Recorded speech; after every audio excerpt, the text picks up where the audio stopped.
Hi guys, I'm back with another video. As you can see, I'm not filming at the library today. I'm actually at my house in front of my personal bookshelf. And we are going to participate in a booktube game that's going on right now. It's called Hashtag Friday the 13th franchise. And this was developed by a booktuber on there by the name of Paperback Junkie.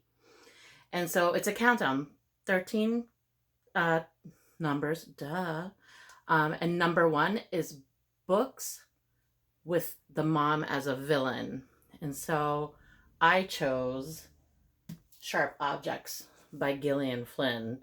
Because if anyone has read this book, you know the mom in here was just horrific, just terrible. No Mother of the Year awards for her. Number two is book that takes place in the backwoods. For me, the first thing I thought of was Bad Games by Jeff Menapace. And I think this is actually supposed to be a trilogy, but I only read the first book. And basically, it is about a home invasion gone horribly wrong. It was pretty intense, actually. And I don't do good, or I don't do well with these type of books when they're home invasion. So, not my bag. But that was what I thought of because it took place in the backwoods. Number three, book with masked characters. Well, Clown in the Cornfield. And we have this at the library. Actually, we have most of these books at the library. So if you want to check them out, let me know. They are available. This is Adam Caesar's first book out in print. I know he did a lot of Kindle books, but this is the first one that went into print, I believe. A lot of fun. It is definitely YA. Number four, book with best final chapter. For me, it was The Dark Tower, number 7. I read the last chapter and I cried because I was reading this series for years and years and years. I think I started in 7th grade. Anyway, Dark Tower series is about Roland and all his wonderful, crazy adventures that he goes into or goes on. If you're a King fan, I'm sure you know about it. It's epic. It's my favorite series. Number 5 is a series of book that changes the protagonist. That doesn't happen a lot, but the first thing I thought of was Anne Rice, The Witching Hour. We have this at the library too. And then the protagonist that's in this book, when you go into the second book, which is Lasher, is not the same protagonist. I love these two books, but when I hit the third one, which was Taltos, was completely disappointed. Completely. I love the Mayfair Witches, and I just thought she killed the whole story. Number 6, book with someone that was resurrected from death. Well, Pet Sematary. That was the first thing I thought of. And this is my copy from 4th grade. Thanks, Mom. Number 7, a book with character with telekinesis. Sorry, guys.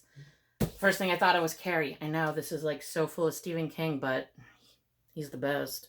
This is such an excellent book.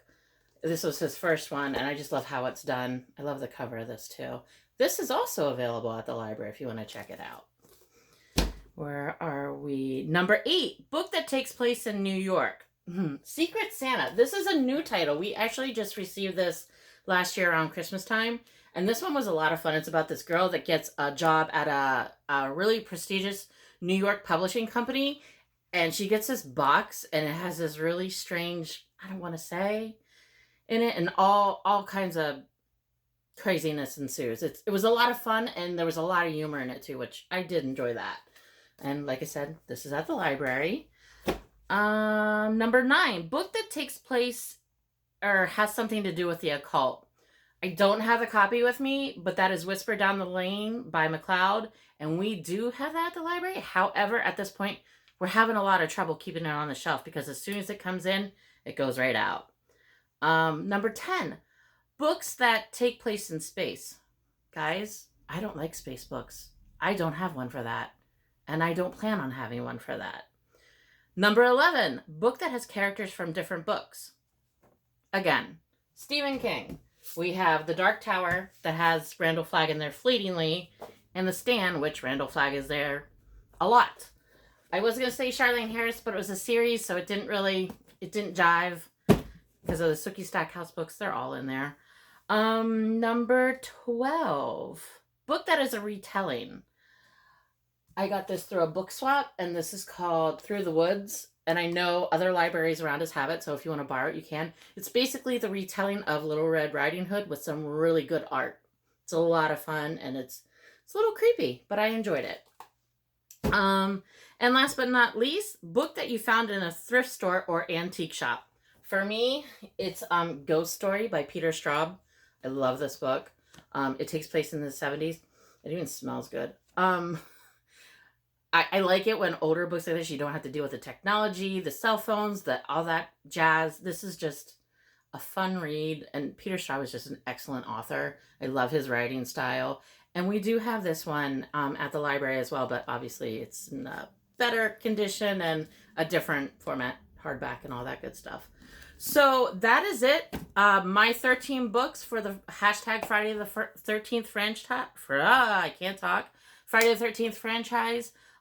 List yours in the comments below because I would love to hear your take on what books you think would fit in those.